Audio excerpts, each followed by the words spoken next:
Yo, what's going on, guys? Make sure all this is all together.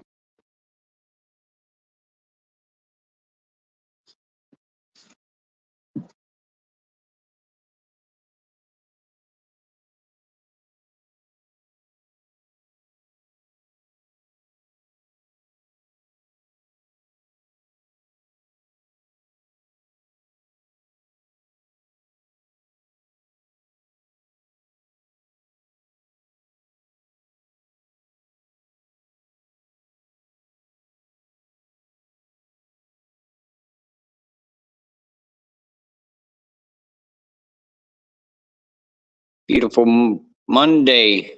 Back at it again. What's good? What's good?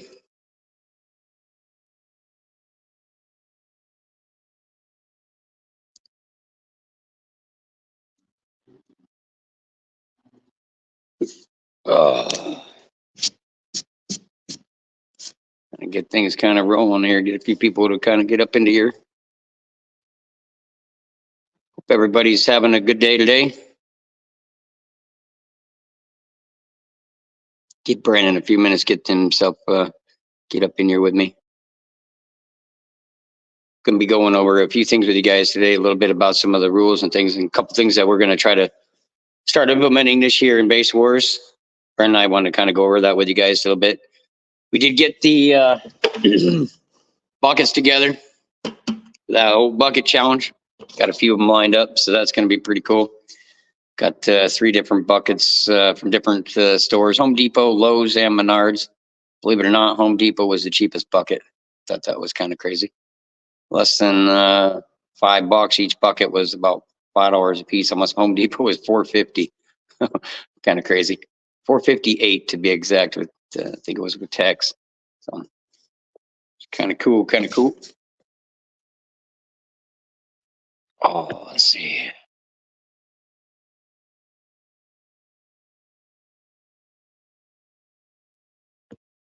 There we go.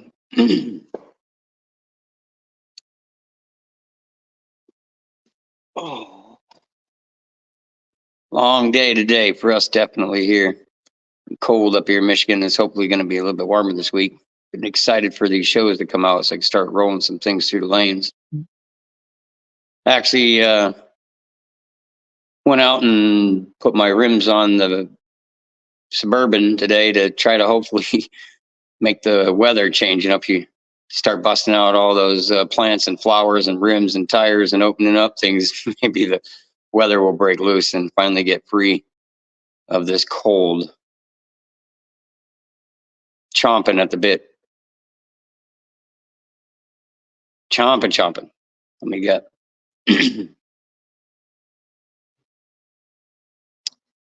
Not sure if any of you guys or most of you guys have known about getting up onto the events page and try to check it out for your shows in your guys' area, stuff like that. Kind of want to make sure you guys do know that too, where you guys can go find your shows, check on the events page for your shows near you, or check on who is the judge in your area in case you guys are looking to try to get some shows together, stuff like that. So, but yeah, a couple cool things I definitely thought was really awesome. Wanted to go over maybe this week and talk to you guys a little bit about different things that you guys are using for like deadeners or different some of the equipment and stuff, and try to plan our weeks ahead with you guys for different conversations. So if you guys had any suggestions and stuff like that, I definitely want you guys to reach out and let us know.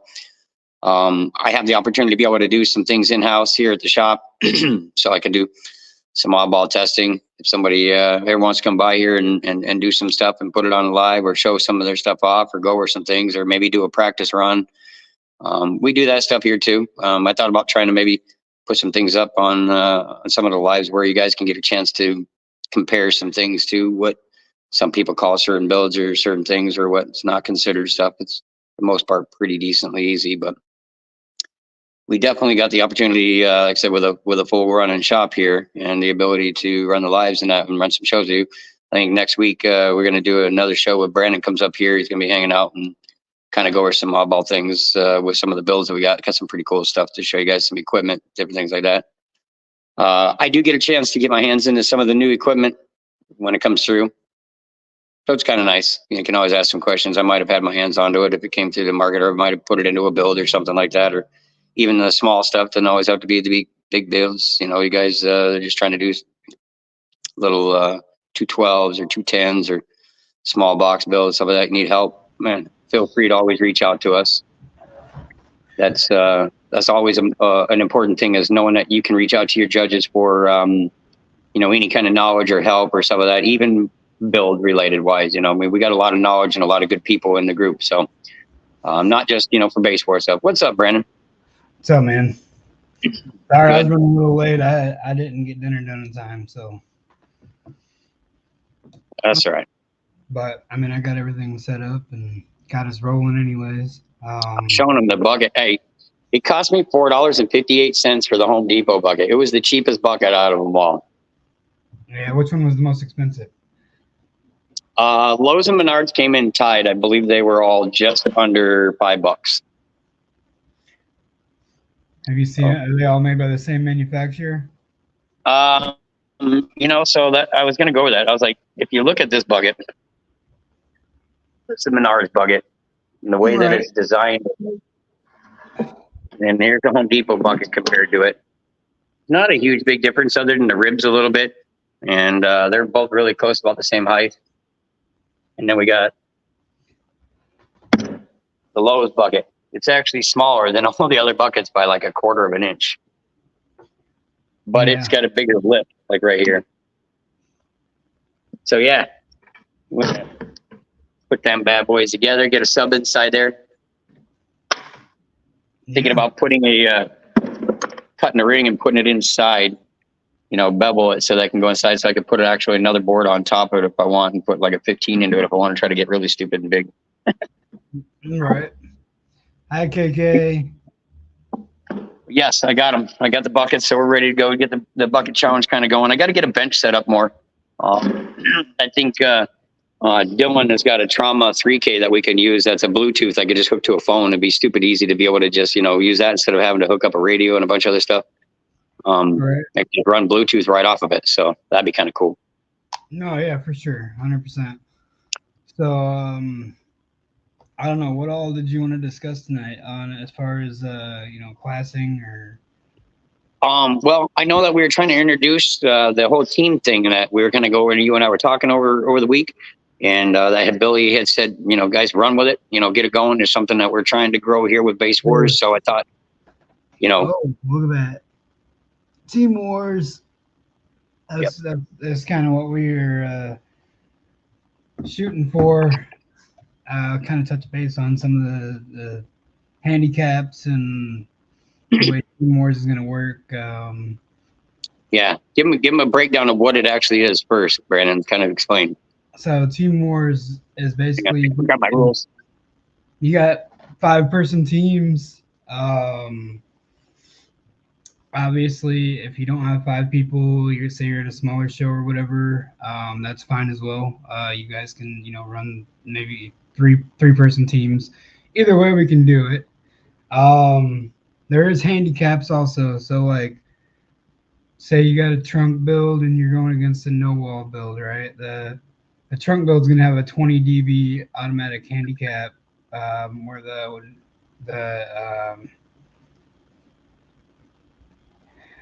it doesn't say anything about a sniper handicap, Courtney. And then the no wall would have a 15 dB. So technically, it's like a 5 dB difference from a no wall to a trunk for a handicap. And then you got the wall, which is 10. So they're going no wall to wall is going to be a 5 dB difference as well for handicapped. Extreme gets a 0 dB handicap.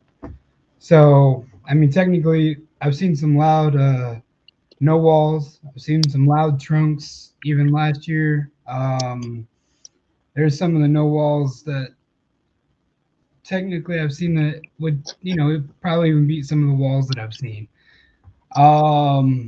I actually have seen it, I guess, at my shows. So that's where you're going to want to think smart and use strategy on who you put against who. And then basically, it's going to go off of all those, your DBs. It'll basically, so say, everybody, say you hit 140, the next guy hits 150, the next guy on your team hits 160, and you're doing a 3-person team. The other guy did like a 120.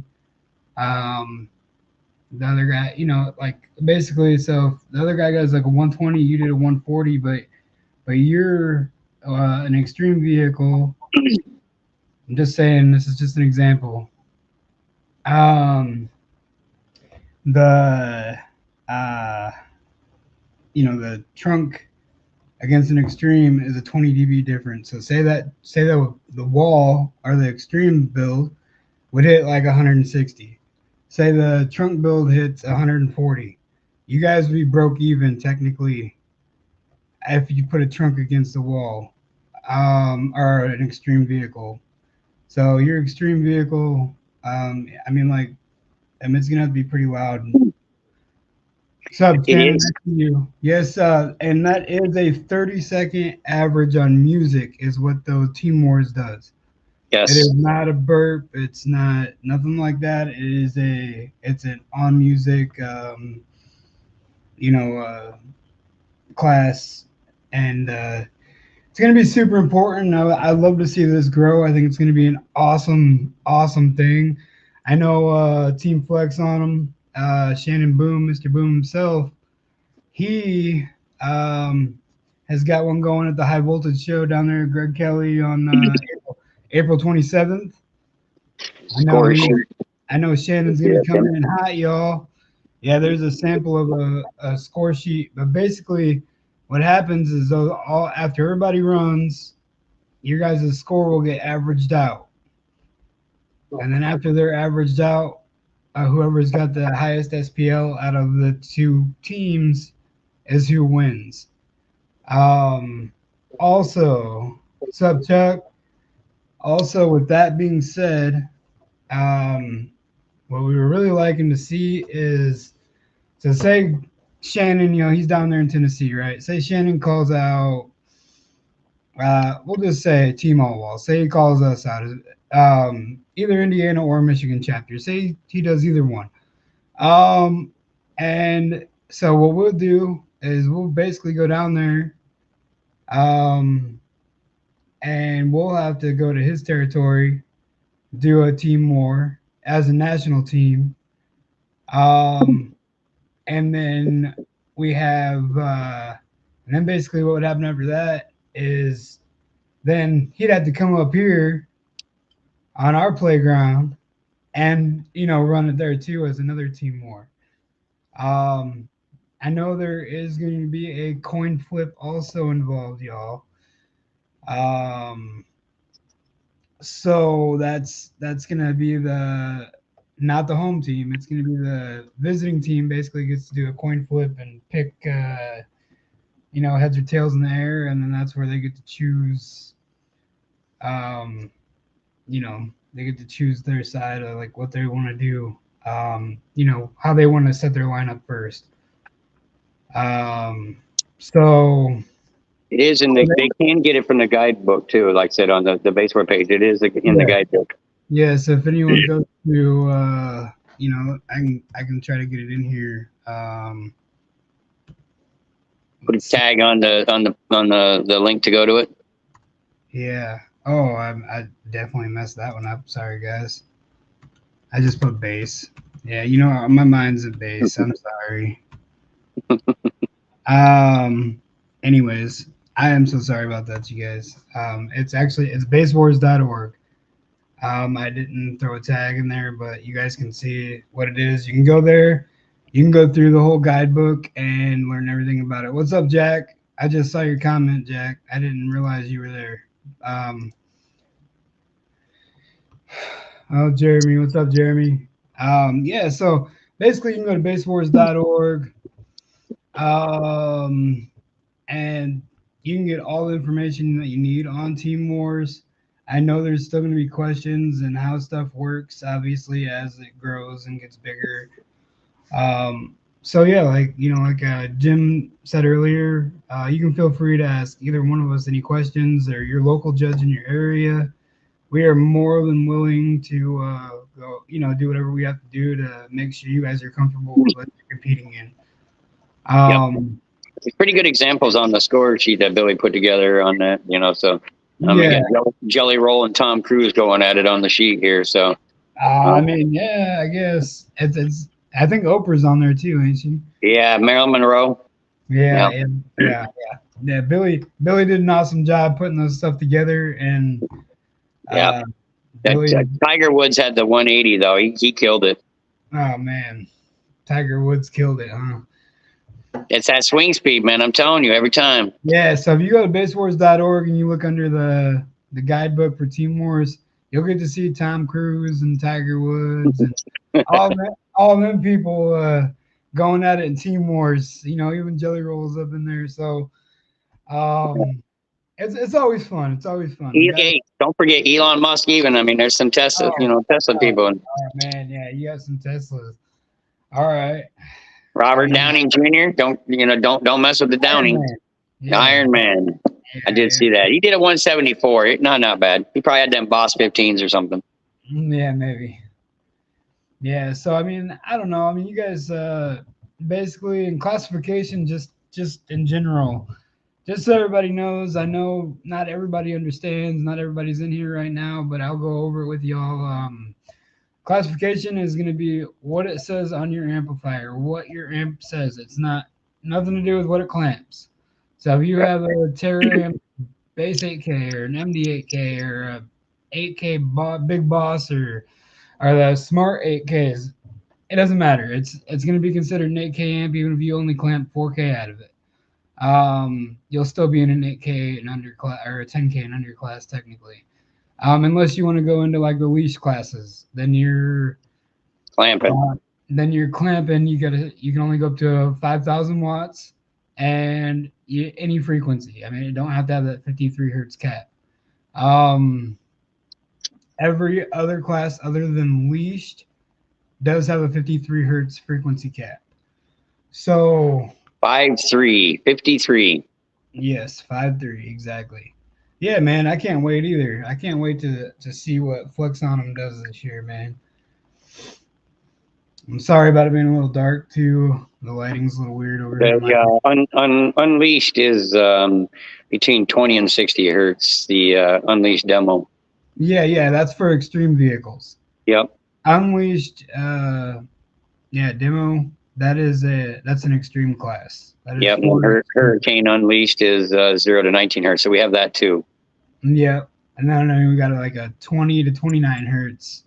Yep. And then 30 to 39 hertz, and then it's the 40 to 60 hertz class. Yep. Hey, what's up, Chris Coomer? How you doing, man? I hope you're doing better. Old school. That's something that I would like to see a few people try to pull up here. We were just talking about that. Nice, Jack. That's awesome. I want to see that old school. Oh, Craig Farmer said he's checking in. Well, there you go, Craig. You finally made it, man. He told me to make sure I sent him a reminder so we get him up into the chat. So I told him, here's your reminder. Exactly, Dan. Typhoon, Cyclone, Twister. Old school, yeah. So, Hurricane. Yeah, we actually did touch a lot of base on the old school stuff. So yeah, old school, you got 3 songs to pick from. Yeah, we weren't trying to overload. We were just going to kind of go through a few different things each time to try to discuss. But definitely wanted to make sure we're pushing a team thing to try to see if anybody's definitely wanting to get up onto it to get ahead of the game. Exactly. Like if they want to get into it in our area, that's what we're looking at. Seeing if there's anybody interested in the area to do team wars. Yep. I honestly can't wait to give it a go. I know we were talking about that, and then we were going to talk about the old school. Definitely, I do want to see old school. There is a bunch of others, but we can kind of touch base on that. But the old school, explain that one, Brendan.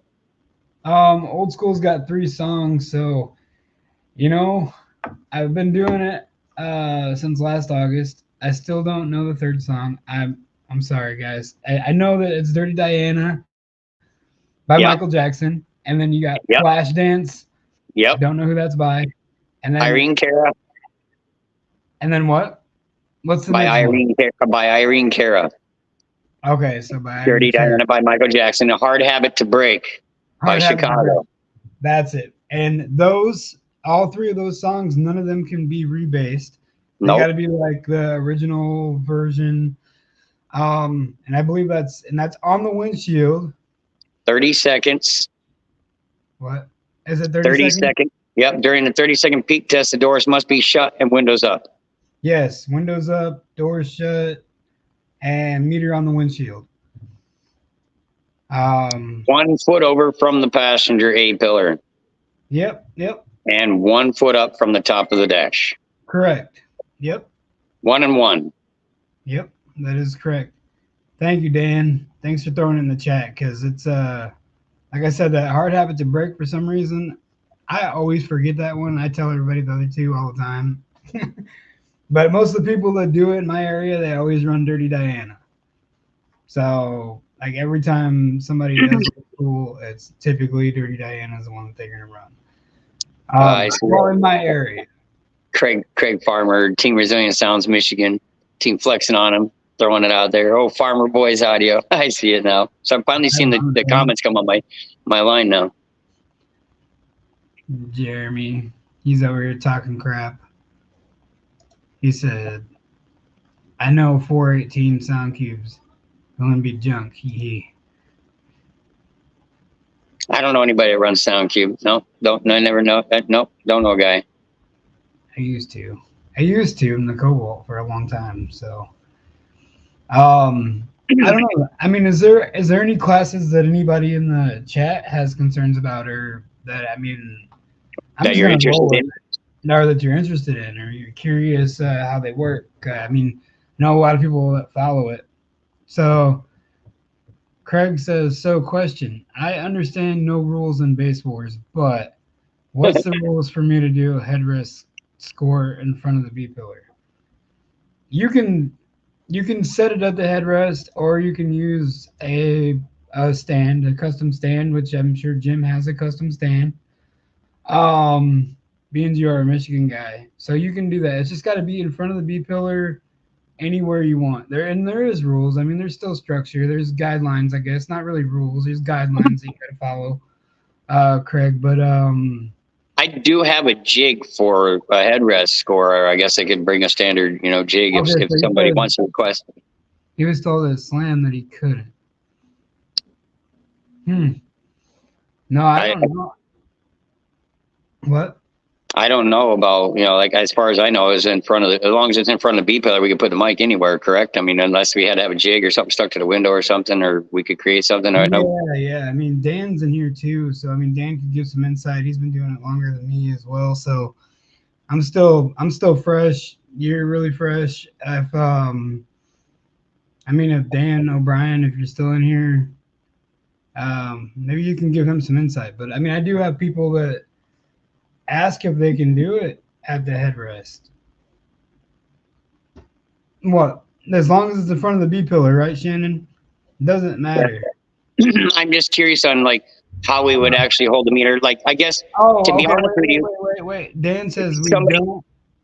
Look, Dan says, there you go. We can't meter there. Guideline unless specified.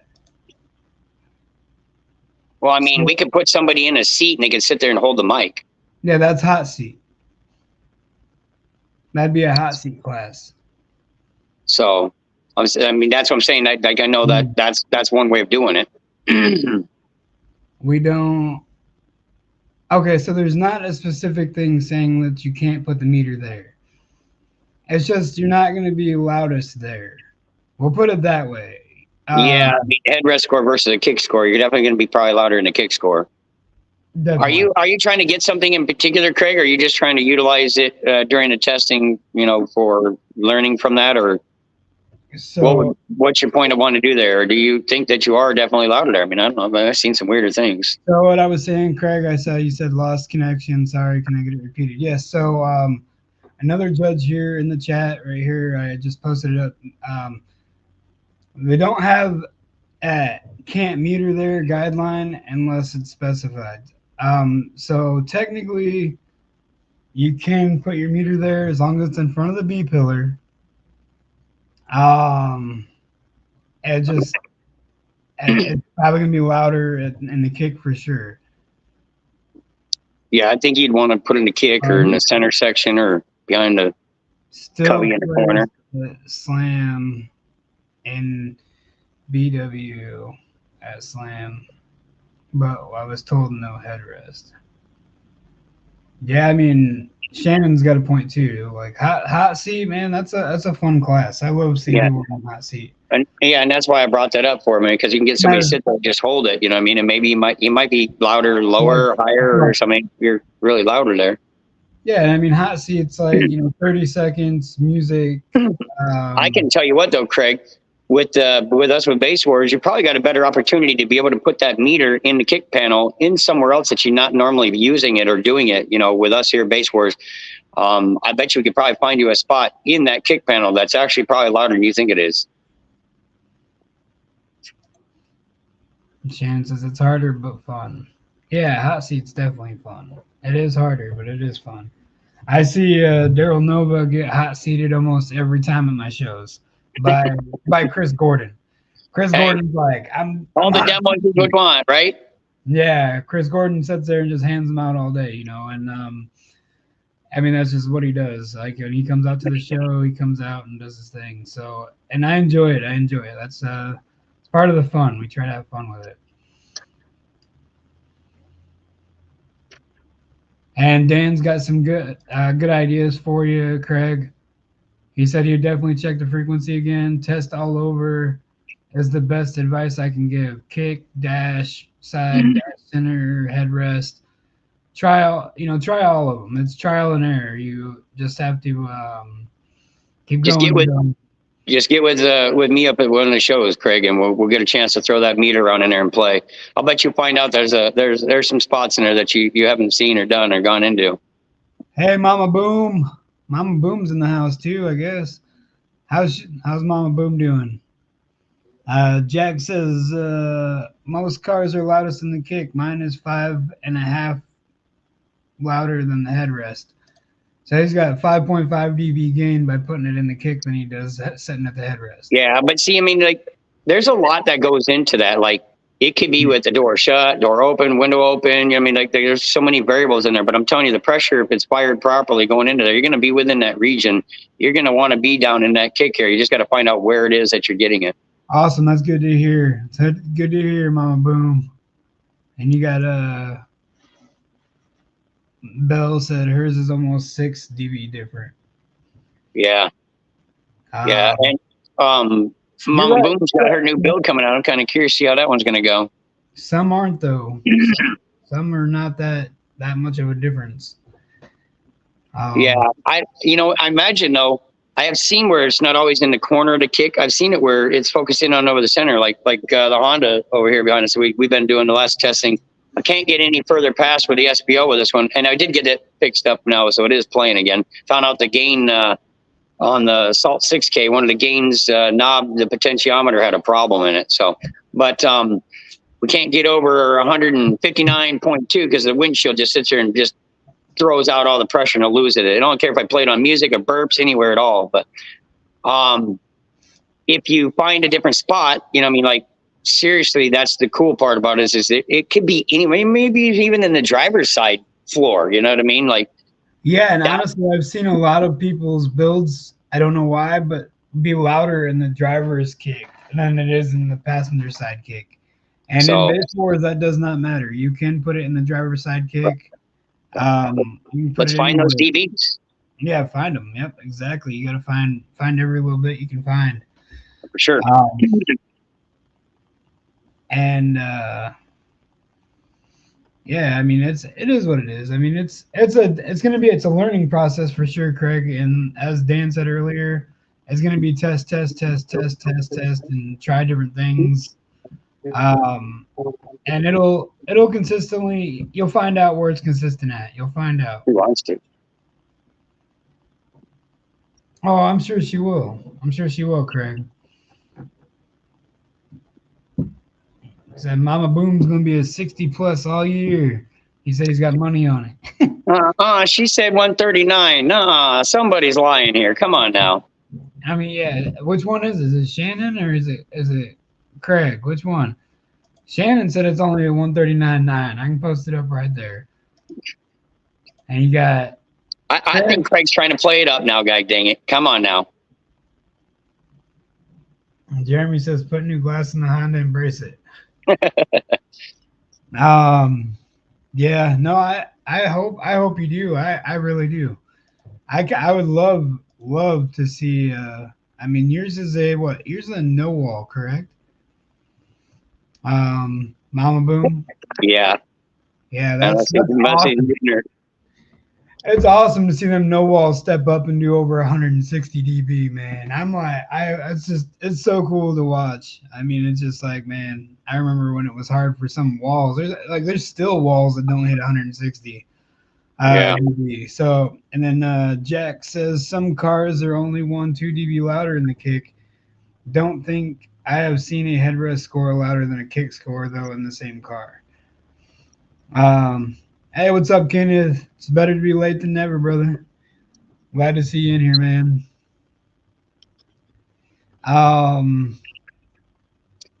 What's Craig was saying. I see Craig said on parking pounds, so that he's going to be running our crowd loud then. Yeah, so crowd loud is a blast. Also, something I think would be really fun is, I know it's difficult and it's hard on people's stuff, but is deathmatch. I mean, that's 3 minutes straight, music average, over 3 minutes. You got to, you sit there and rock that thing full tilt or whatever. Yeah, with the sensor placed anywhere in front of the OEM seat. Yes, in front of the OEM seat. So that would be awesome. I love seeing that. I mean, at Slam, you'll see it. There's several people that do run deathmatch at Slam, and there's quite a couple. Yeah, Shannon, it's awesome. I love it. I mean, originally, I know what that class was built for. Originally, it was deathmatch was a call out class. So if somebody was like, "Oh, you can't," I'm gonna last longer than you no matter what, and mine's gonna be a louder score over 3 minutes. Basically, you can call them out and be like, "Well, prove it to me. Run your system, not your mouth." Basically, and we'll settle it right here. You guys both do a death match and see whose equipment fails or who has the highest score. Then hopefully no equipment fails. That's the worst case scenario. And then also with the death on a match, sensor, still on a sensor too. 3 minutes of pounding on a sensor. So it's. But then also at deathmatch, besides that, I know Billy and I talked just last week, just last week, and we talked about it, right? And originally he wanted deathmatch to be until somebody's equipment blew, like they'd set and play until this stuff would blow. That's what deathmatch first started out as.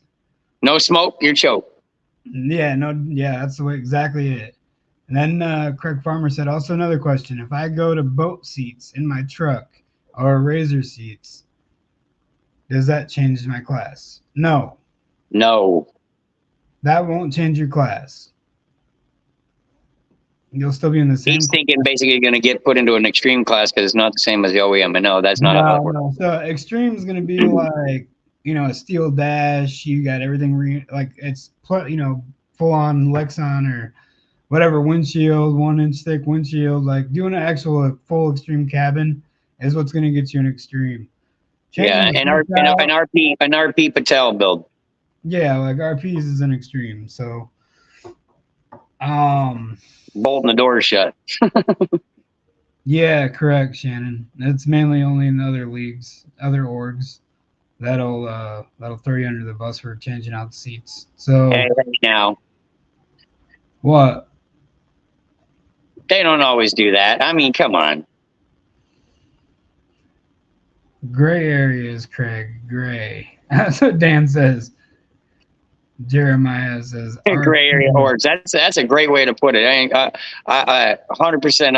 I'm not gonna at all take my head off to that one. That is. Yeah. You can. I mean, as Dan says, gray area, man. But yes, false floor, wood roof, stripper pole, all that. You still stay in the same class.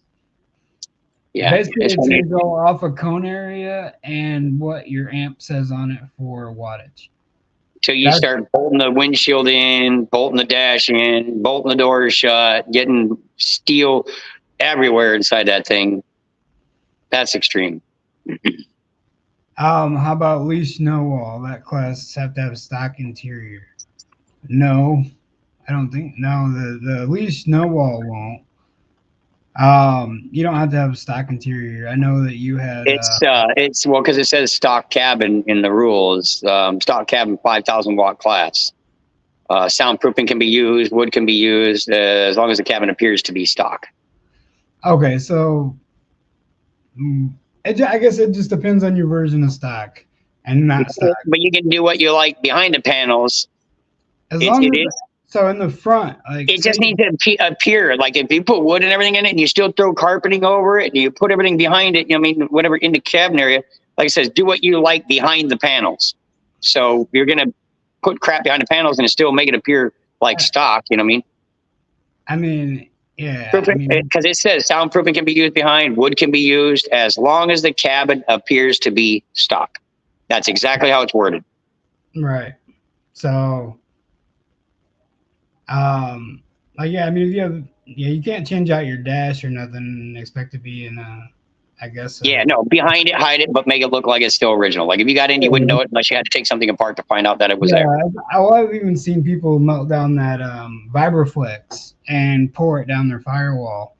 The You know what I the mean? least the least trunk class Jeremiah is the same thing. Trunk class, yeah, trunk class Yep. is that's fun, man. It's, I hope you and Phil get out to my shows, man. they cannot. The subwoofer stuff cannot protrude into the cabin though. Subwoofers cannot protrude into the cabin. Now his don't. I know what his build is. All right. Well, this is what is it, his brother. But you can mount the amps at the back deck and all that other stuff like that. Oh man. So Craig says bye bye. Hello, spray foam. Yeah. Yeah. Hey, close cell foam. Close cell foam. Spray it right in the vents. You want to put it in your air vents. I'm just kidding. I'm just kidding. That's a joke. Yes. What? What's a yes? Foam in the vents. Yes. Oh no, foam's not in the vents. All right, Shannon, you have a good night as well, man. So Kenneth asked, so I have to hide a wood roof in a wall class. He runs open classes. He's not running. He don't run the leashed classes, so I don't know. It depends on what class you're running, I guess. We can talk about it and figure that out. I don't know. Well, that's easy enough to do anyway. So I mean, to be honest, but yeah, yeah, you could literally just go get something and cover the roof, make it look normal. Then you could run those classes as well too. Oh, I got you, Craig. Yeah, I was just joking. I seen that little meme on Facebook not too long ago where the guy's just sitting there like can of spray foam like in the vents, and I just thought, some of us pour concrete into our floorboards. Only some of us. Yeah, Dan is right. A lot of these questions, basswars.org/guide, and that will I might throw it up here again. That'll get you a lot of your advice and help. But anything on these Monday nights, we are yeah, I'll go over it with based right off the rules that are put on there. That's on paper. So, but you always want to go back to that and double check on the things because I could word it wrong. Little Jay, what's up, man? He said you can't run this year. Jim told me I'm not loud enough. He's not. He needs to have 80 plus speakers. 80 plus speakers. I've been working on my panels in the Pontiac, but not too much on that. We've been really busy in the shop. What's up, Odie? How you doing, man? Yeah. Running Twister myself in a stock cabin shouldn't be able to go against dudes that are full extreme builds in Mecca. No, I get that. I know how that goes. I'm not gonna lie. I had that happen to me. Pulling out back panels in a street class when they say you're not supposed to, but then do it and then allow it the year after. This year is gonna be a blast, though. I can definitely say that for Indiana. We got some big surprises coming late in the year. That's probably gonna blow a few minds. But Demo Wars, Craig. Sorry, Brandon. Answered Craig's question. He said, plan on doing dueling demo. Yeah, we actually Demo Wars. We have classes for those. If they're in stock locations, you got welfare. Up to 12 speakers is mail room. And what is it? Up to 30 is, what is it? Blue collar? Blue collar, yeah. Then white collar is, you can have up to 60 mids. And then you got CEO, which is an extreme, like, so you can have as many speakers as you want.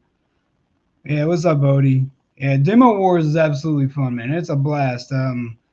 Judged by 3 separate people. It is, yeah, like, so we don't judge it as a judge. So, like, Jim will not judge your Demo War run.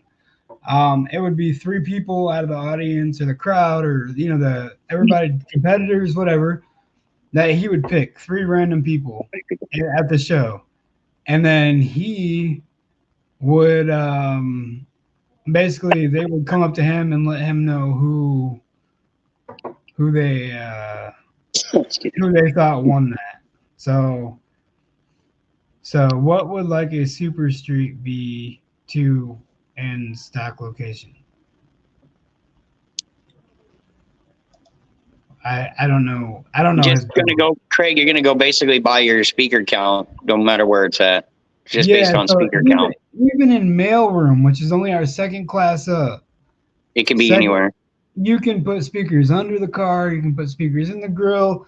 We as Basswars do not care. You paid for those speakers. You put them where you want them. If you have 2 speakers, and if they're in a stock location, you only got 2 speakers, you'd be in welfare class. Yeah, for sure, Jeremiah. I got 2 builds going, kind of. Got 2 new builds. One's getting rebuilt. The other one is a new build to me. So yes. Yeah. So yeah, Craig. If yeah, probably Lil J. Probably. Man, 2031. He's a year behind already. Yeah. So to answer your question, though, Craig, you'd be in welfare class as long as they're in the stock location. If you need to, Craig, you can always reach out to me and get a hold of me. Or like I said, you're local here in Michigan, so come on down to the shows, or heck, you can always swing up to the shop at any point in time. We can do a run here. Exactly. You guys can test. And don't forget, we will be down at that show down there near you guys' way. That banging at the beach, man, July 27th. Not July 27th. July 27th. No, July 27th is the Illinois show down in Onaga. No, 13th and 14th. Sorry. July 13th and 14th. 23rd. Well, now you got me confused on days, dang it. Well, I know that was wrong because I know that's the day you guys are coming. I know I'm going to be at your show afterwards, so it'll be the weekend before that. Right. No, god dang 13th and 14th. That's right. The 2-day event. Yo, Lil J, I already told everybody I will literally buy a mullet wig, bro. And I am willing to get hair tricked in the mullet wig. And I'll get videos. I'll post them up on Basswars. Y'all can enjoy them. I mean, I don't care. I'll have fun with it. But I'm not going to be Uncle Fester, bro. I ain't putting a light bulb in my mouth and it's just going to pop on, There ain't that much electricity running through me. I went and seen all classes I run. I'm good. Thanks for info. Yeah, no problem, Kenneth. My speed 0. What? My speed 0 coming with me at the beach. I'm beat Toby Keith. Rest in peace. Barely can hear you, Brandon. Dan Campbell says both my kids have mullets. The little one always is down to get hair tricks. That's awesome. Yeah, man. The first time me and Jim did a live stream, people were like, "Man, he's bald" or whatever. Kept teasing me about my head. So I'm just like, you know what? That's cool. I'll definitely do that.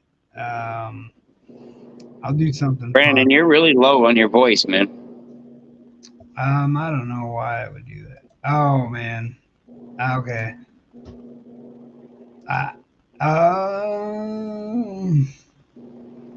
Give me 1 second. You can keep talking or you do. Yeah, I was trying to all right. Is that better? It was good earlier, and then you got quiet on me. Is that better then, right now? Can you hear me? Well, you're still pretty low. Okay, give me a second. Give me 1 second, guys. I mean, you guys. I can hear you. Just it sounds like you're far away. Gotcha. Go into your mic and go into your settings. All right, is that better? I mean, it looks like it's louder on that, but I'm sorry if you guys can't hear me. We're losing him. Somebody send in help. Nah. I'll get it figured out if I have to. So go ahead, James. There you go. What is that better? I mean, it don't sound crazy as bad. It's like sounds like it just sounds like you're muffled to me, but it's weird. Sometimes it's okay, but you're clear. So I mean, Yeah, I mean, I guess Little Jay says. it's probably my stupid internet. I'm just not fading out. Now I have a deafening listening problem. Maybe. Teresa says, James, what's for dinner tonight?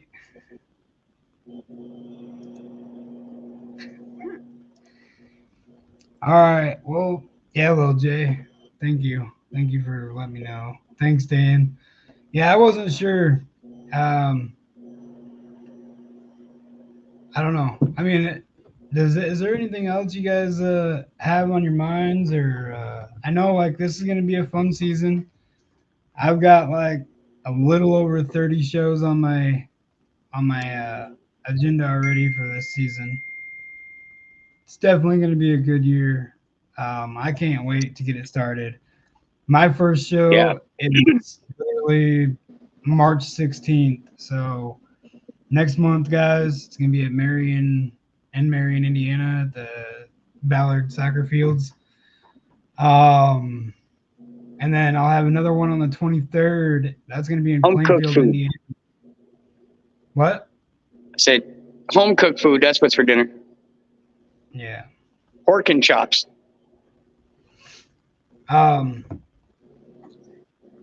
I mean, I can see if I can find it. For sure. You can tell them exactly where to find it too, if they need to look in the future. Yeah. If you ever wanted to find a list of events that are happening, you can go to basswars.org. And look under events, and it should be right there.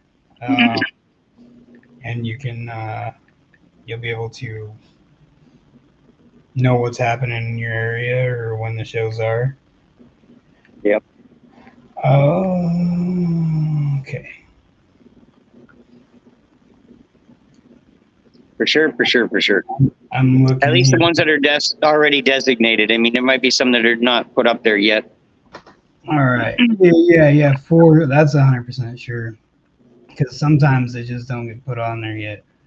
So for this weekend, what's this weekend? It'd be the 25th, right?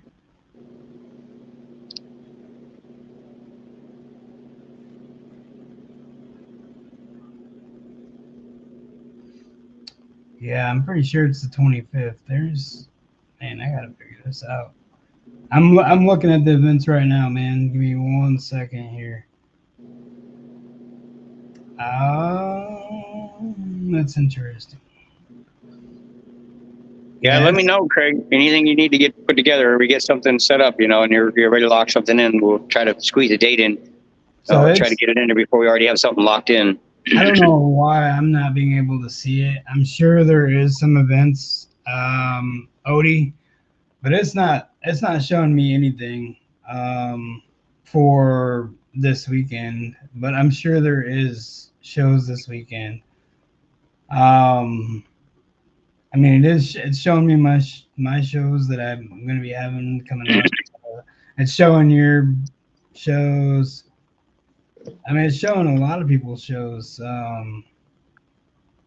But then it's just, I don't know, it's weird. It jumps from like August of last year August of last year on mine. Okay, I guess so. November and October of last year, and then it just jumps to let's see. You can always get back to Odie and send him a message or send it to him. Then it just jumps to like July. So yeah, I can always get back to you, but I mean that's gonna be honestly your best bet is just to go on the website or go to the Basswars page that you're on right now.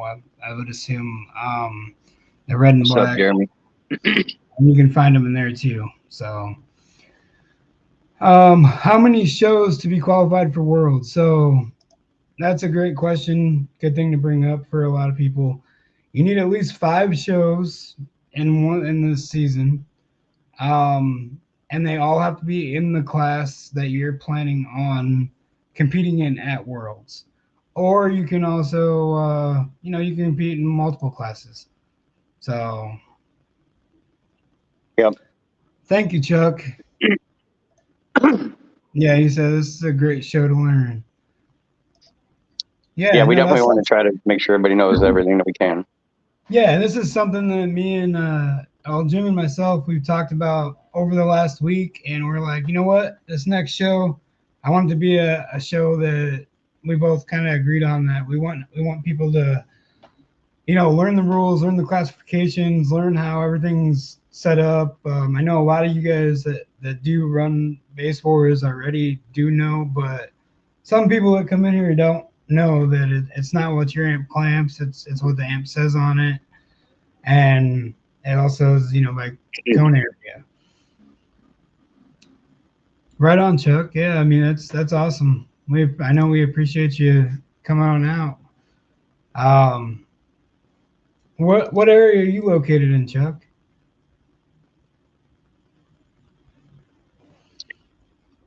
I do see they have a nice new tool out for Basshead's garage or whatever now, where you can actually watch your wattage and everything. Little clamp meters, like $80. You're right. You're in Kentucky. It does it. It clamps up to like 15,000 watts. All right, so he's in Kentucky. Are you towards like the Indiana side of Kentucky or what? Yeah, exactly. That's what I said, Dan. 5 shows, same class. But I mean, they can do multiple classes as long as it's they qualify do 5 shows in each class that they are in. Um, yeah, I have no idea, man. I don't use the SSA meters, Craig. But I have one of the newer ones, and I haven't checked for the new update yet. I'll have to get back to you on that for sure. But I do know, like I said, that new meter is literally for doing that. That's pretty cool. And he's on team flexing on him. Flex on him. Central. Chuck. Yeah. So that's that. So I'm an Indiana judge, and I also have a Southern Indiana, Northern Kentucky judge as well. That's Matt Phillips. He would probably be closer to your area.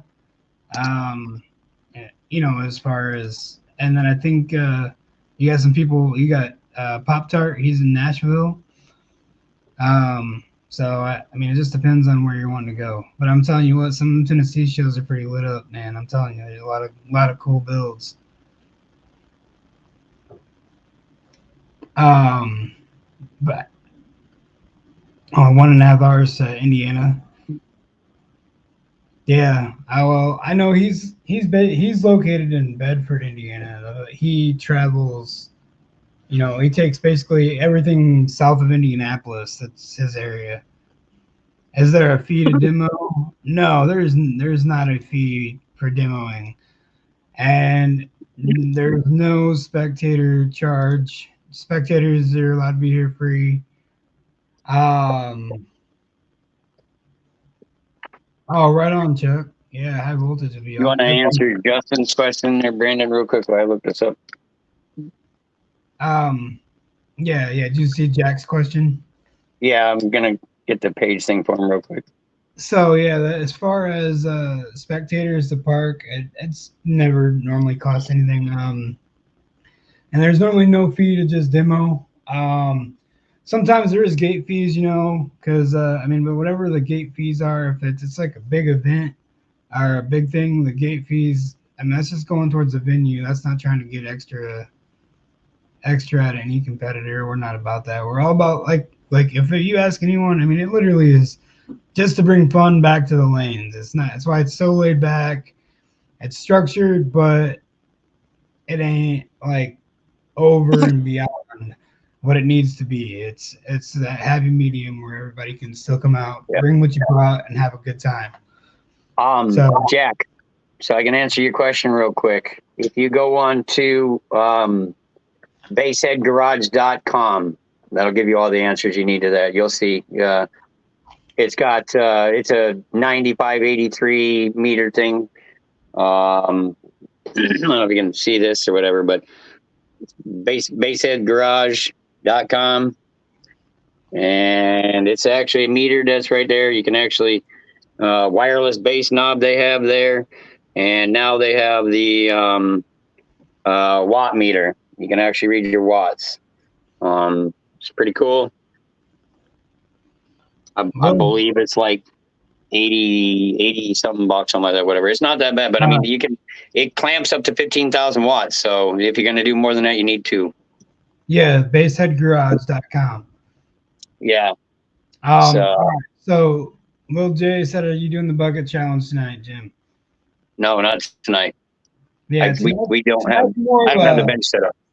Tonight's more of a learning night for anybody that's in here. Like, we're just trying to go over some rules and classifications for everybody so they understand. And I mean, Slam, yeah, so Slam, basically when you pay that gate fee, you can run an org, you can run every org that's there by paying that gate fee. It's not a huge issue, Justin. No, about the cussing. No. If it's going to be vulgar, it's usually left to us judges for sure to nip that. We don't want anything that's obnoxiously crazy, damn, this, that, whatever, I mean, within respect. And then he wants to know if we're doing a dunk tank this year at Breaking and Glass for Glass. I think we're actually probably going to do a few polls, to be honest with you, with Dan. And I'm probably going to get together with most of you nationals and leaders in the states and stuff like that to kind of get an idea. Yeah, so yeah, if a song has some cuss words in it, it's all right. It's just it's up, Larry, Bofa. Yeah, exactly, Jack. You're on the right page. We've dealt with that a few times. We dealt with that a few times this year with some of the guys, and I'm like, yo, like I had to go tell them that they need to change it up, and then they still came back with a song that was just as bad. So, I mean, I told them that it's their last chance. I mean, I normally give you a couple chances that you mess up, but then normally there's kids and stuff at these shows. They are family-friendly events. We invite everybody. We encourage everyone to bring their family out. And have a good time, have a good day. I mean, normally, I know at my shows, I have, I normally bring like a grill or something, and we have cookouts, and I don't charge anybody. We can all just have a good time. And then Lil J says, "What's my favorite word?" Not today. Not today. All right. So are there many newer model vehicles at the shows? The reason is my build is in a 2020 Silverado. Yes, there's a few. We even have a particular one. You will see them. You will see them. You'll definitely see some new builds, which is cool. You'll see like a variety, man. Some stuff is old school stuff, and then some is brand new. I mean, you see, Bell commented towards that. Yeah. She said we have a 2023 Trailblazer and a 2020 Equinox that competes at world's levels. Yep. Yeah. No. You're right about that, Odie.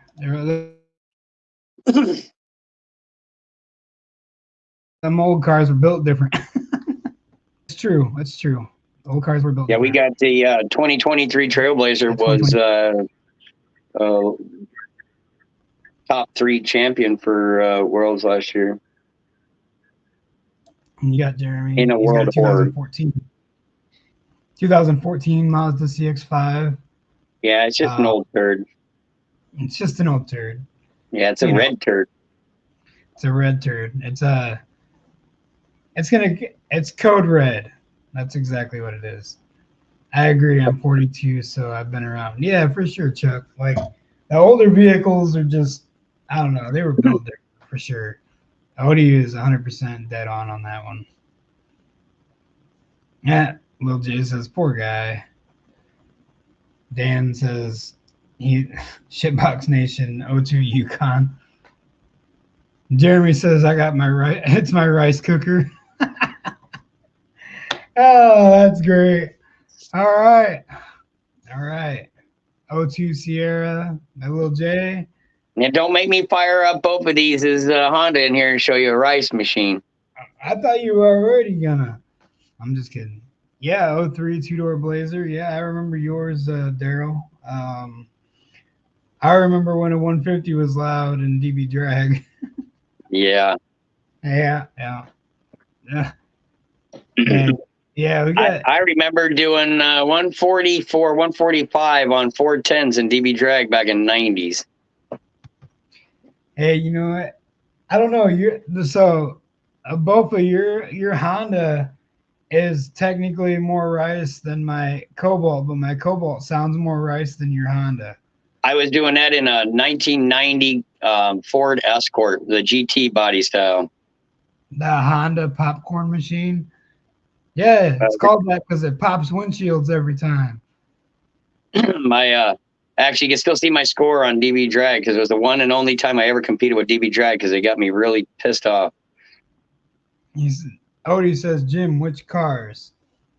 Yeah, that's what I said. The 1990 Ford Escort GT. Hey, good old Escorts. Not the Escalade. Bro, I even had I paid for it to be painted all up nice and did them deep dish Daytons on it. Definitely, Chuck. Definitely. The amplifiers and everything has just gone a long way. It's definitely came a long way since back then. Yeah, I was running Hyphonics Juno amplifier back then. Like me personally, I think one of my favorite amps that are out is Incriminator. I still have that darn amp, that Hyphonics Juno amp. I still to this day have it. It just looks beat up, but I still have it. Jim was black back in the 90s. I was pasty. Come on now. Juno main. Oh, dang. Jerry curls and all. Lil J says, Lithium made car audio now. It was definitely a game changer. It's definitely a game changer, Chuck. Bell slapped the black off him. I can't even right now. We just got too many people having fun. Y'all are great. Bubba says it helps. Yeah. Lithium definitely helps. 100%. That's a build you guys are going to want to come out and take a look at and check it out for sure. That little Honda. Ah, man. Dan Straight says his wife slapped the black off him. Man. It's just because he hates Indiana. So he's taking it out on you right now because we're on a stream. But I get it. It's all good. It's all good. And he said that has made my day. And Chuck says this has made my day. Yeah, no, we're about having fun. And having a good time. And but we still want you all to learn stuff too and have the knowledge. So when you're ready for it, it's there. It's fully accessible. Like I said, basswars.org. You can /guide. That gives you all the guidelines, everything for your classing, what class would be. Jay Doty, what up? Yeah. Lil J says, Jay Doty, what up? And Jeremy says he's thinking about getting 120 amp hour headway. Okay. He's wanting to get more headway than what he's got in there already. I get it. And what up, man? Here's Jay. Jay says, what up? Yeah, but definitely you guys can check out those meters. Like I said, you can, it's the bassheadgarage.com. If you guys are looking to be able to check your power out, it does up to 15,000 watts. This is what it looks like, so you guys can see one more time. Yeah, there's good equipment. Sorry, yeah, Dan Campbell says, all right, budget friendly sound deadening. Stillness. Will J says, kill Matt. And then I think I got a box of it out here. Stillness is actually not that bad for the price for what it is. It just depends on what you're trying to do with it, what you're going to go. Yeah, Chuck. Flex on them, man. They're in here every week. I do a show. There's a lot of flex on them that comes rolling through. I know they're always up in here with us. Yeah. We always got those. We always got the flex on them's in here. I can't wait to see some. Right here. What? So what's that cost a box? It was $42 for the box. 36 square feet, right? Yeah, 36 square feet. I think for both boxes, shipping, tax, everything, whatever, was just under $100.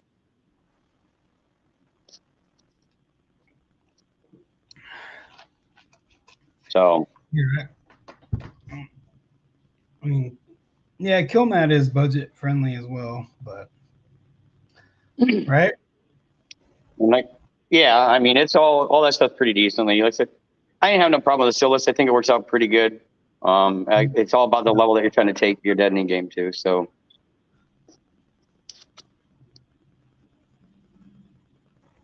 Yeah. Yeah, that's a good look forward. That's good. Look forward to meeting you guys. # Team All Walls. Yeah, Dan, thank you for joining us, brother.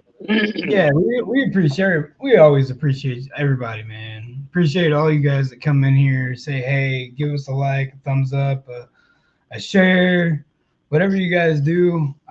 It all helps the cause. It all helps us grow as an org and helps us, build our lives up. I mean, I know our lives, and it's just us.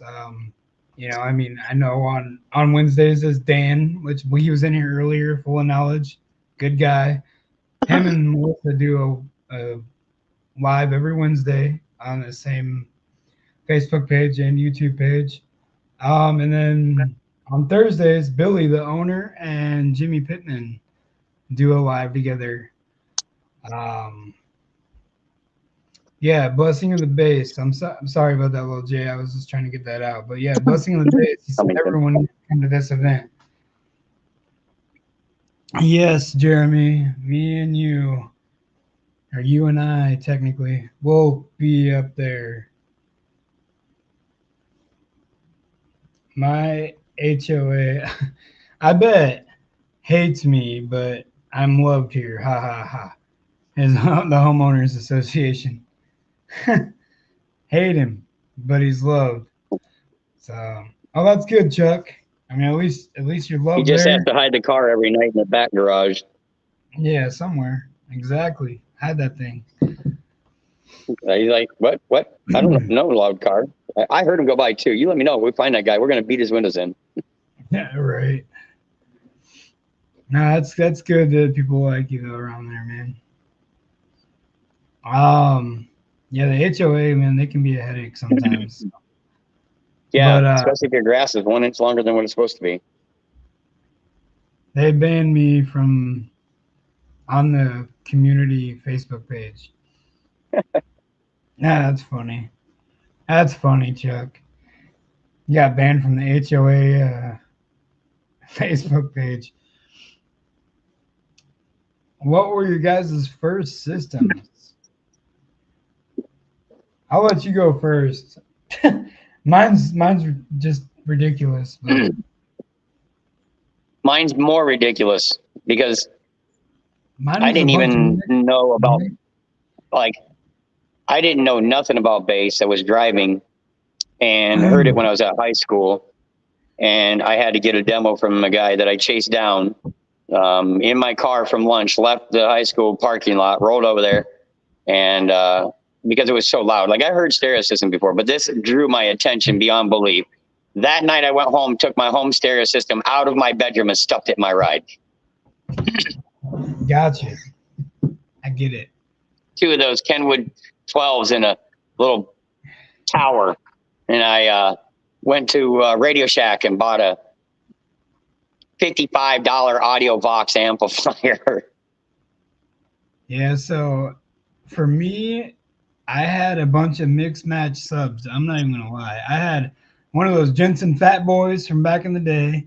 I had a Kicker 15, the Jensen Fat Boy 12. I had 2 Sony Explode 12s, and I had 2 of the Rockford HX2s, all running off of a Jensen, what was it? Jensen 300 watt amp. I just hooked them all into it. Didn't even matter. It was all stock electrical. I had the Sony Chameleon head unit, you know, that like it just looked all black, like there wasn't nothing there. With it, you know, it was cool. I mean, that's what I had, and I mean, it was stupid, but it was. I had a big car too. I had a '76 Oldsmobile 98. It was a 4-door hardtop, so I had a huge trunk, and I was able to just shove like 6 subs in there. I put as many as I could. They were all in different boxes. Bro, I had a 1990 Plymouth Horizon, bro. Okay. Yeah. All right. And a little hatchback, but hey, those things get loud. I've seen those Horizons loud, man. What I would give to have one to wall out though now today, like I hated that car more than anything, dude. I thought it was like a punishment for my family. I still think one of my favorite head units though, out of all of them that I had when I was younger, would be the Dolphin. The Dolphins that I can't think of the name of it, but yeah, I mean, the old Pioneer deck. Yes, yeah, the Dolphin, the Pioneers. Yeah. Oh, Doty said he had the JLW 510s on 2 punches. Man, I like those punch amps, dude, back in the 90s, for real. I'm not gonna lie. Those amps, I was like dying to get one of them. Yeah, they were. They definitely did more power than what they said they did, though. 2 Kicker Solo X round subs, and then the JLW 3s. I think a lot of people all jumped on the JL thing back in the day for a minute, wasn't it? Because it was a big rush for the JL push when they started coming through. Yeah. I mean, but the guy that I seen had that Orion's, man. That was what I heard it from, though. The Strokers, man, is what I first heard. That's what made me fall. Jay basically had your car, I believe. He said he had a Dodge Omni. I mean, it's the same thing as a Plymouth Horizon, right? Yeah, pretty much. They're pretty much the same car. Yeah. As far as like the body and everything's the same. Jeremy is showing how young he is. Mine was 2 10-inch dropping hotels with a 5K audio pipe amp. 5K audio pipe amp, huh? And nobody in the group had Funky Pups? I mean, come on now. No, I had some Visniks for a while, or whatever they are. The Atomic subs were awesome. I do remember those. And then like the Flame Q series audio bonds, or the Flame series audio bonds, great subs as well. I ended up getting into the cadences. I don't know if you got the cadences watch around. Yeah, they're all orange and black and white lettering with like little orange like triangle behind it. Yeah. It's like a short-lived subwoofer company. Yeah, a lot of them is more like if you look them up now, they're more like a pro audio speaker. They're more like for like cabinets or something, like for a house, like in interior. All you young kids in here. Oh, yeah, there's a lot of young kids in here. I get it. I know, makes me feel old. That's for sure. Oh, there you go, Odie. You said 2 MTX Terminators, Planet Audio head unit, 6.5 MTX, so 6.5-inch speakers, MTX speakers was his first system. Yeah. I remember the MTX Terminator had that prefab box that they came in. Had a little, some of them weren't ported and some of them were. They had like a little port out the bottom. It was weird. Yeah. When I actually got my first loud system was, believe it or not, was those Kenwood fucking Cyclones. And Jay says 52 years old here. Hey, I'm 38. I'll be 39 this year. So I'm not your age yet, but I mean, I'm punching that 50 mark this year, so. Yeah. Yeah. So I mean, yeah, we all got all different age groups. And like that's another thing, like that's just the way it is. Tim says he's 53. So yeah, I mean it's all about. I mean everybody has their own thing, man. Jay, that is a mentor. My dad had an MTX jackhammer sub. Yeah, what, the silver with the blue letters? I know it wasn't that $10,000 MTX sub. You remember that thing? Yeah. Another thing that I had at one time? Had the red light lettering and silver or white or whatever. Yeah. Odie says he's I a remember the person 41. 3000s, the 5000s. I remember the Blah Punk Blue Thunders. Those are the ones that I liked the most. I had those were pretty badass. He said it was the first 21-inch sub. I don't know. I have no idea, Jeremy. I couldn't tell you. I don't know if that was actually a thing. If that was the first 21-inch sub or not. Hey, but though Doty might be 52 Yeah, years yeah, old, but he yeah. still has a pretty loud Buick. Though, if y'all ain't never seen that thing around, you've been out the worlds a few times and touched a few years. Yeah, what's up, James? What's up, James Courtney? How you doing tonight, man? What's up, James? Yeah, so yeah, I mean, I also at one point had those the Walmart duals. Yep. With the it came in the dual box with the blue lights around them. You know what I'm talking Yeah, a little about? tweeter on the top of it. Yeah, it was corny as Little crap. horns, I mean. Yeah, I mean, but I tried it, and I mean it was cool for me. I thought it was cool back then, and I thought I was loud back then too. But I didn't realize what loud was till I actually got into competing. It was awesome. Jackhammer comes in mini size, but the 21 was on Pimp My Ride. That's what Jay Doty said. Old, Nice. old exhibit and Pimp My Ride. They did a lot of like crazy weird shit on that thing. I watched a lot of the behind the scenes videos about that, like a Yeah, bunch of man. different I was cars. I was young when I had those duels. He said dual. He's like, you said dual. Heck no. Come on, man. I'm just kidding. Hey, Big Power D Wiz did through. a amp review on was it the little 80 or 100 watt one or whatever? He said Yeah, it did really well. Williston. Yeah, he did a amp a dyno on that. That was And freaking it actually did, showed out that it was like well worth $100 or some yeah, was a because 1,000 watt amp or something. yeah, and he said it did like its actual power. So can't always hate on dual, I guess. He says he met Mad Mike from Pimp My Ride. James says everyone had those duels. I'll tell you, man. To be honest, one of my favorite like little budget subs that I've ever gotten from Walmart, still to this day, was those Jensen Fat Boys. Like Jensen's with the fat surrounds and like had the blue Bro, chrome center. every Jensen amplifier I got, it was stupid because they were cheap and you just like the numbers on it was like almost like uh pixie dust. The little fairy's like, ooh, I'm gonna be so cool. And you'd buy that stupid ass decorated amplifier, and then you get it, and the RCA inputs always failed, man. Always shorting out. You had to sit there and put tape around it to hold it down or so. I hated those amps. I so many times had so much problem with those things.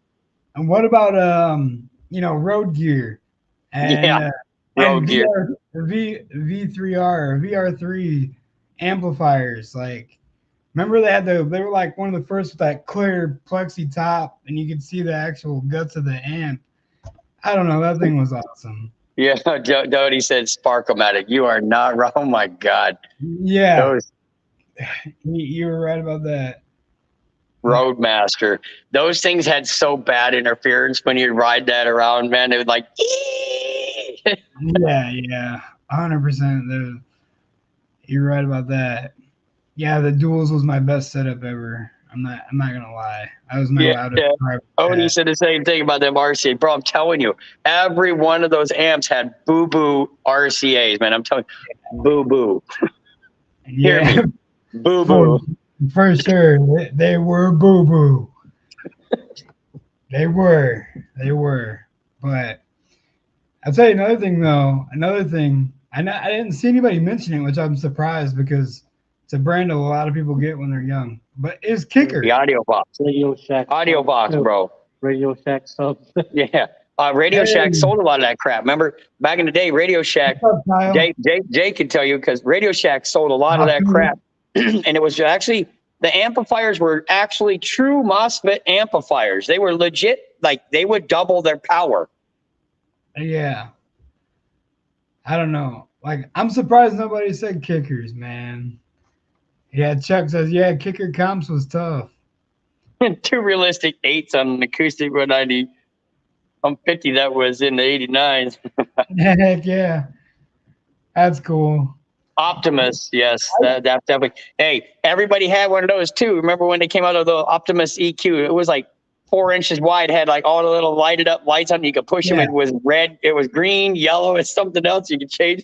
Yeah, that stuff was And then crazy. they had the little knob to turn up the power on it so you could get your speakers louder. I mean, you guys did see the kicker that Carlos did, right? Come on, he used one of the new solo X's, man, or one of the new X's, solo barracks. Hit a 180 plus Hey, on hold on. 18K on 115. No failure. LA amplifiers. You ever seen them, Brandon? Yeah, I know what LA amplifiers are. All those LA, they were decorative too. They always made the little colors all over them and stuff. That's old school. Oh, nice, Odie. Yeah, I think another thing that was sound streams. Ugh, I never had any luck with SoundStream. But like LA sounds, man, that was the shit. The US amps, which they're making a comeback and they're making them again. I can't wait to see some of those get out in the lanes. US amps is one of my favorite. Oh yeah, the PPI, California amps. The original PPI, yeah, when they were back when Gates started running them.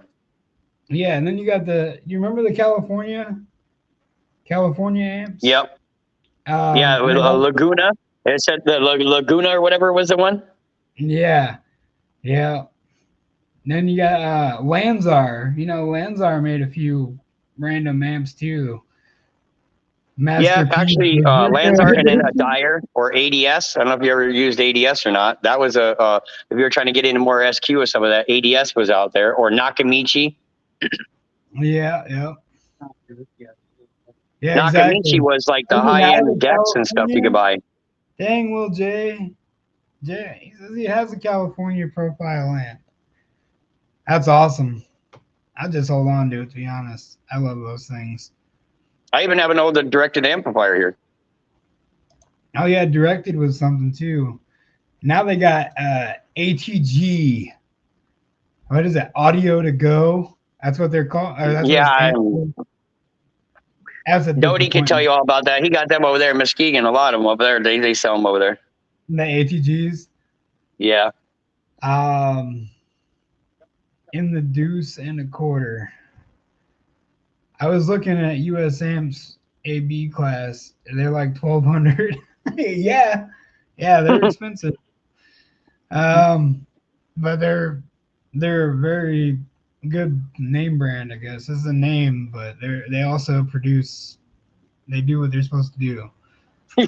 Chuck said this is better than a high school reunion. yeah, because we all have the same stuff in common. Orion GS2. Hey, we all tried playing with the same boo-boo trash. Yeah, we all tried playing with that boo-boo stuff. Right? The boo-boo stuff. Don't be giving me none of that boo-boo amplifier. I mean, it's all right, though. It's all right. And that's the point of this. I mean, it's to have fun. It's also for learning. We're doing these lives for everything. You know, we want everybody to know what's going on and try to keep everybody in touch on what everybody's doing. And like, we still had fun. I know we're still doing a bucket challenge. Jim actually has the buckets ready. He's just got to he's got to get the braces or whatever in them to get a sub in them. And I think we're going to watch a couple subs fight each other. I don't know. We're gonna see. I'm just trying to come up with a little table to get it set up with, and I was going to do it on a Bluetooth amplifier, so then I can, get it to do what I need to do. Yeah, little Jay. He said use the long brown extension cord. as a heavy duty wire for heavy duty wire. I remember people doing that. Sparkomatic. Sparkomatic, bro.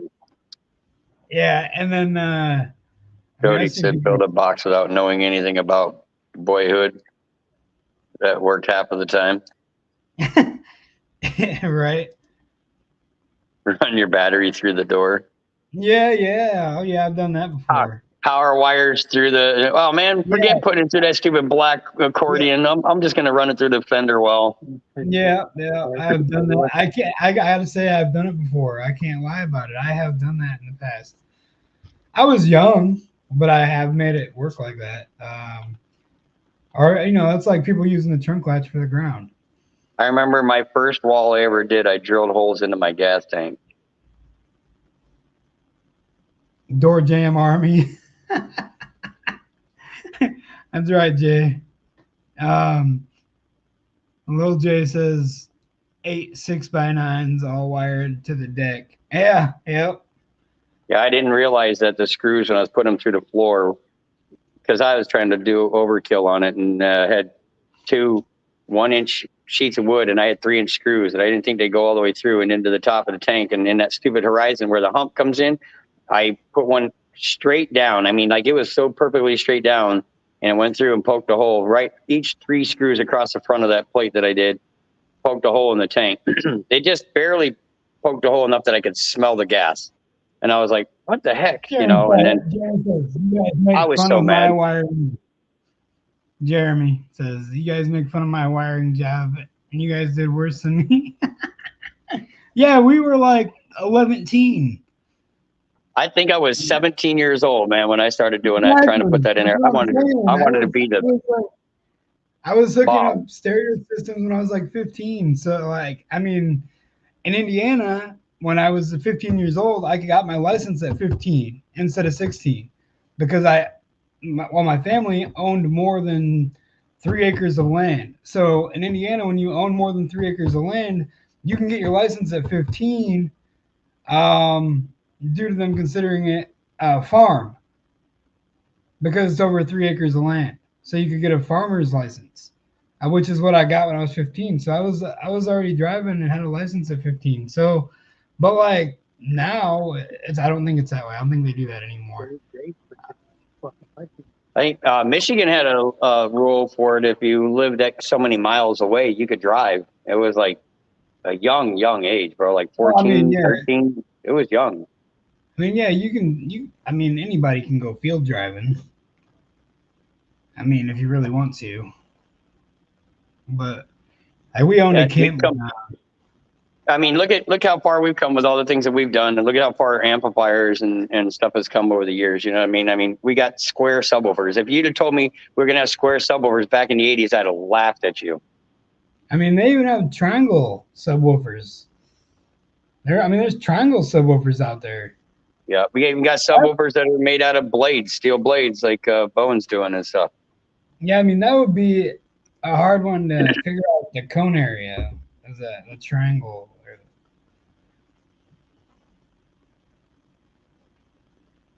Yeah, definitely, Odie.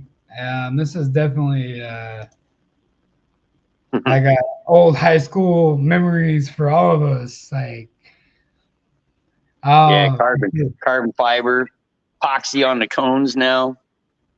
Oh yeah, I remember those, little Jay. I had some of those too. The extents. Yep. And like Phoenix Golds. I used to like the Phoenix Golds though. I never had a problem out of Phoenix Gold. I wanted one really bad when they first came out with that white and gold big plated frame, but they were boo-boo. Yeah, well, see, like, I never had their amps. I always had their subs, but like I had I can't remember the name of them, but they were all black and they had the 3 blue like lights and a triangle shape in the center. And it said Phoenix Gold in the middle of that. And those things were great. They were great subs. Yeah, the stop sign or the Pentagon, like Jay was saying. Yeah, we got a lot, man. It's just crazy. Definitely the technology and the things that we got now. For sure. The Eclipses Yeah. were awesome. They had an And aluminum. Eclipse actually had a good deck back in the day for a little while. Yeah, they did. So did Clarion. Yep. Clarion was really solid back in the day too. My first deck was a JVC though, and it was a pullout. And Alpine. Alpines came a long way, but I think some of the newer stuff is more looks than it is for people that are gonna compete. We found that out with Jeremy and Jeremy Sutton, the guy in the chat. He's got a really nice Alpine Halo head unit. Don't get me wrong, it's a beautiful head unit. But at the same time, there's like you can't EQ it worth the crap. Yeah, and that dang thing flapping around with a freaking high end frequencies, gonna snap off the little ears on the side. Yeah, I remember Polk Audio, Boston Acoustic, Kenwood coaxes. Yeah, I've always had Pioneer. See, that's me too. For the most part, for head units, I try to stay with Pioneer. But when I lived in Minnesota, I go to Dan Horner's shop all the time. He convinced me. He convinced me to get a Sony. It was a Marine head unit, and it was a Sony something, but it was a true 4-volt pre-out, and like it was great. I mean, that's what he used in his rides and his bass build. So I was like, well, it's got to be good. Like Dan Horner uses it, you know, a guy that owns Electronics. Like, it's got to be good. But yeah, exactly, Jeremy. That's why you get a DSP. Exactly. I ended up getting the Chameleon deck and used it with the Blah Punk graphic equalizer that had like the digital display show all the way across. Had it in a 99 Beretta. I ended up cutting out right where the airbag is, and I put it in the dash so you could watch that. And I put 212s in the wheel well. Yeah, exactly, man. Chuck, you're right on. I agree with you. Clarion was awesome back in the day. It's like all that stuff that even the stuff we've just talked about, like most of that's just gone now. You don't hear about it. It's non-existent. I mean, unless people just have them put up. But like a lot of this stuff is just non-existent. And Boston Acoustic was interesting the way they designed their oval subs. What's up, Miguel? How you doing, man? Miguel Castro's in here. Mr. Yeah, it was a lot of stuff that was back in the day that businesses either got bought out or sold out. That just kind of got dismantled or tore apart or didn't work out well or didn't do sales or didn't go the right way it was going to go or planned or whatever, you know what I mean? And then you could see where innovation has came in. We're doing good, Miguel. We kind of earlier running over like how classifications work, different rules, how demo wars works.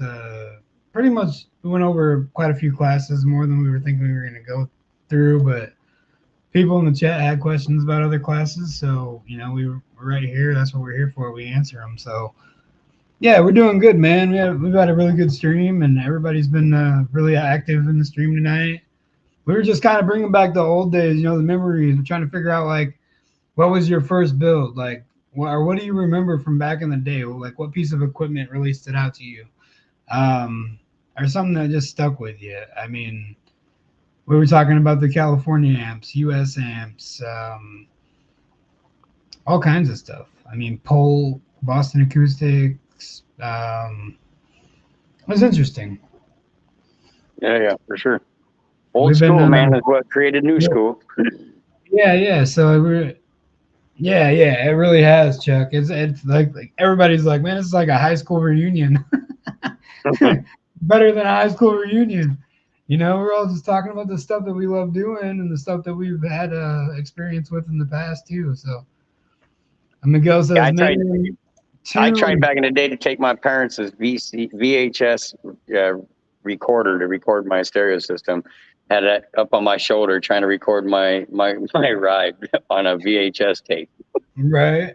And yeah, Miguel says, man, 2 MTX Blue Thunder 10s on a Profile California 600. LOL.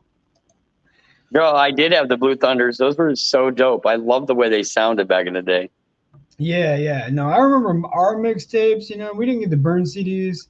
We'd be like, "Oh man, my favorite song's coming on the radio. Hurry up and throw a blank tape in there and just record over it, like your song." You remember that? Yep. Or you'd Or record over it, the DJs would always try to cut into the song just before then it ends, so that way if you did do the copying of the song on the radio, you got jacked for it because they're voiced over. there you go. He said it was the first series with the blue cone. That's awesome. Yeah, and then CDs did take over. He said he's banging up and down the strip. That's what he was doing. Yeah, I love the MTX Blue Thunders. They had a rubber surround, man. They were hard to destroy. They were like a beast of a sub. And they were actually blue. Like they were in, it said Blue Thunder on them and everything. Right. Yeah. Yeah, it's been a blast tonight. Actually, I've been had a lot of fun with it. I remember back in the day, we used to just try to see how many car alarms we could set off going down the strip. There is a pair local for $75. Oh, it must be local to me too, then, man. I'm just over in Marion, so it can't be too far from me. That's funny. He said there's a pair of them local for $75. Crazy. There you go. There's your bucket challenge sub. Just kidding. Yeah, no, yeah, I agree. I mean, a lot of people do that now. They'll find stuff that brings them back to their high school days or middle school or whatever, whenever they start getting into audio. And they grab them and they just hold on to them. Cruising a Walmart parking lot, setting off alarms. Yep, just to piss somebody off. Yep, yeah. I mean, that was a thing. Yeah. I mean, and then I don't know. I mean, it's just nuts. It's just nuts how much audio has changed over the years. Like us talking about it and everything, like audio has changed a lot.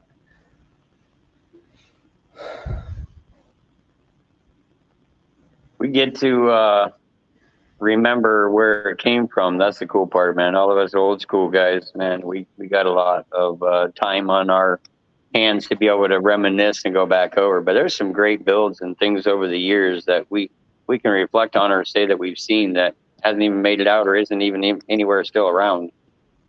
Yeah, the boom in the last 10 years.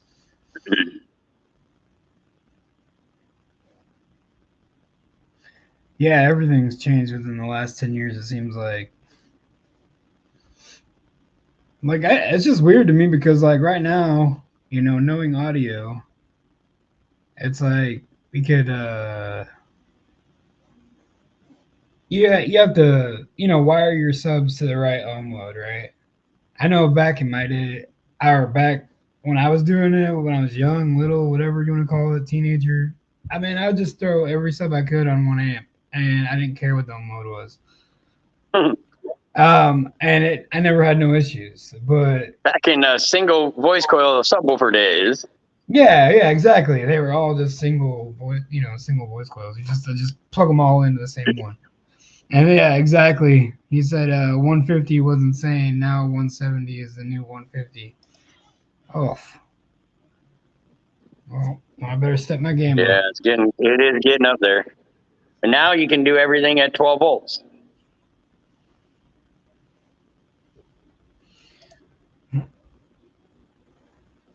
Bridge the amp and gain all the way up. Yep, exactly. Nobody cared about that amp. That amp would sit there and get hot, but it'd keep going. He said he found an EQ setting on his head unit that he can change it manually. All right, so yeah, I mean that's just crazy.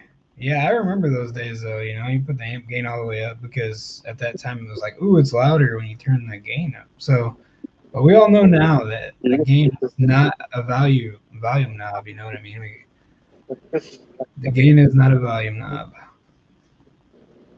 I mean now it's a whole different. Tim, Tim said his buddy used to roll around with his house stereo system with Christmas lights hooked up to it so we could beat to the music. Oh, yeah, yeah. Nice. So what's going on with that Civic behind you? You said It's broken. it's broken. Yeah, it's got a broken window because it's not loud. Gotcha. Oh man, my phone is dying again already. Jeez. I think the DD1 changed the game. Yeah, yeah, DD1s were definitely helpful. It is nice. The AMM1 is where it was at. Yeah, the AM1 is also. Jeremy says, "How's his bass knob doing?" He burned it. I did. Set it on fire. Threw it out in the parking lot. The the tools and the equipment that we have now, though, for sure, you know, research and development has gotten so good that, man, if you don't get out and get smart tools, like I was showing you guys that new watts tool you could, you know, measure your watts with for $80. I mean, you're not on top of your game, but Right. I agree. Insane what we can do with one sub now. Yeah, yeah. I mean, we've all seen people doing over a 160 on just one sub. Well, Carlos out here teaching us about the single sub burps. Yeah, yeah. I mean, he just, like I said, he just did a 180 with a kicker sub, and yeah, that was impressive to me. The tech and the new equipment, right here. The tech and new equipment's crazy. The amount of tech we have at our fingertips is amazing. I agree. I mean, I love to see new stuff pop up too, McGill. I think it's awesome for sure. It is definitely. Chris Lee handing out demos at 174, 5, 6 dBs at 49 hertz. Yeah. It's rough. Ah. Yeah, Sucking the soul out of you. Yeah, for sure, McGill. That is awesome to see Kicker doing that. I mean, that's definitely, I know a lot of people are going to be happy with it. And yes, Chris Lee is a beast. He has a beast build. Night, Jeremy. Dream of subwoofers and burned up amplifiers. Yeah, burned up bass knobs. Boo boo bass knobs. Boo boo.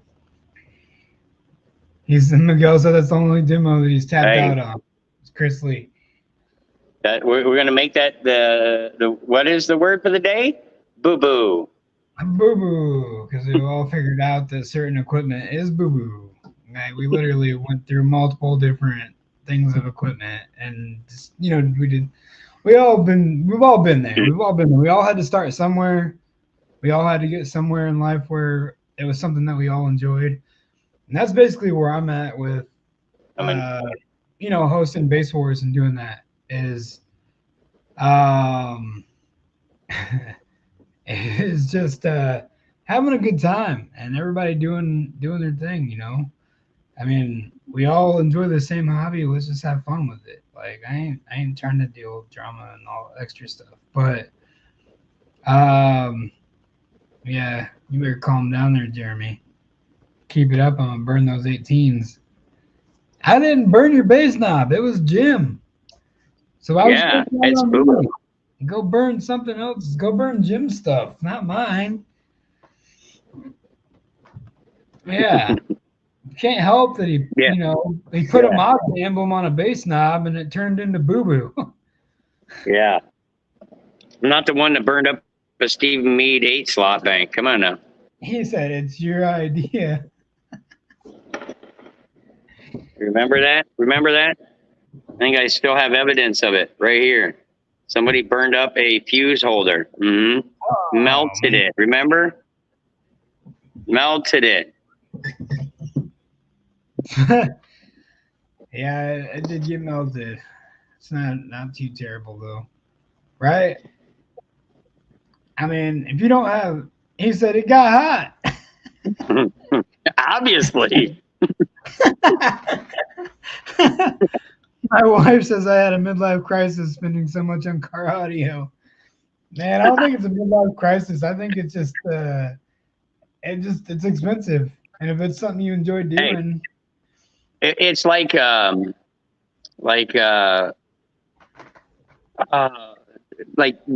Bell always tells Larry he's got an addiction because he'll trade one and get rid of one to get another one. He's never really getting rid of it. He always just gets one to get another one. It's like, but I want that one.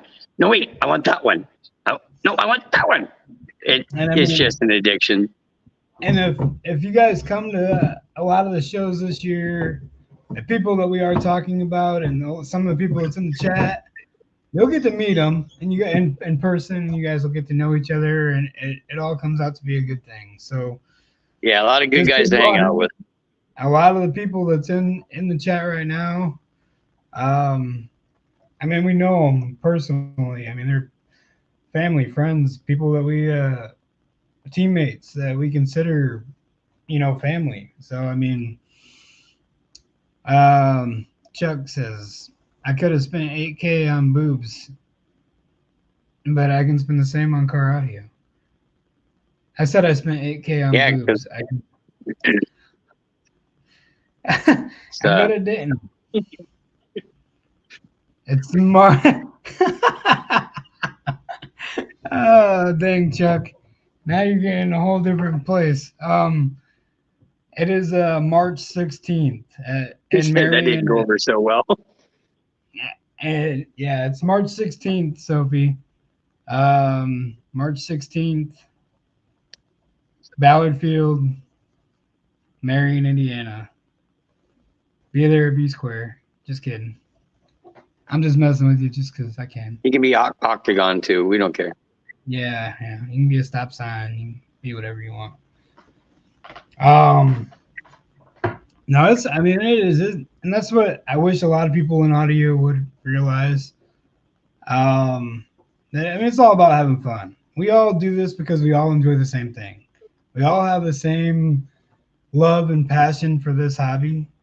So why not, do it for that? You know what I mean? Let's just do it because for the love of this hobby that we have, the competitiveness. Like, have fun with it.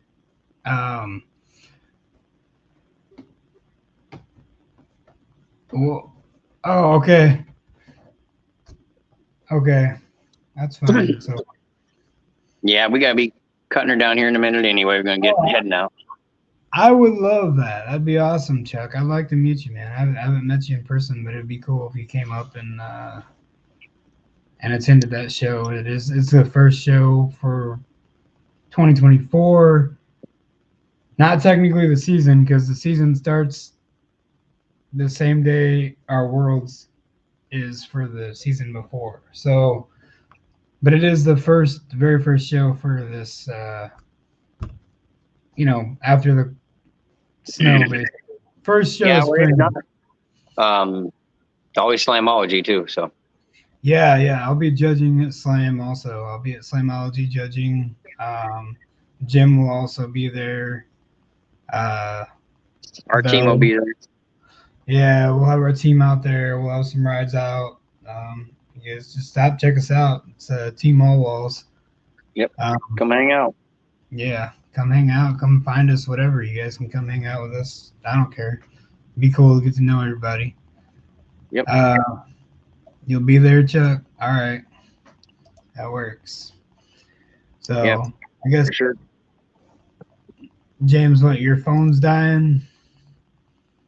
Yeah, my phone's coking. It's getting close, and it doesn't want to charge as fast as we're using up the energy. I think we got too much laughing going on over here with all this boo-boo amplifier stuff. All the boo-boo stuff. Yeah, no, I get it, man. But no, I got my slow charger. I don't have my fast charger tonight, so it's kind of like, no. Right. Well, I guess, so with that being said, I think I'm just going to end the stream for tonight. But we will be doing it again next Monday. Yes, sir. And then the week after that, we'll have a couple. Well, I'll have a pop-up show. I think on Saturday it's going to be a pop-up live, and I will be at Jim's shop and we're gonna do some fun stuff while I'm up there. So, yeah. Other than that, yeah, we do this show every Monday at 8 p.m. Eastern time. Yep. So just yeah, if you guys enjoyed Yep. the show or whatever, feel free to We'll come be back. going over equipment, or we'll go over some builds. We might do some stuff on the meter. We'll always hash out and talk and have a good time. So come join us for an hour or two, and we'll have a good time. All right, yeah, for sure. So with that being said, good night, everybody, and I will start the exit video. Y'all enjoy it and have a good night. Thanks, Brandon.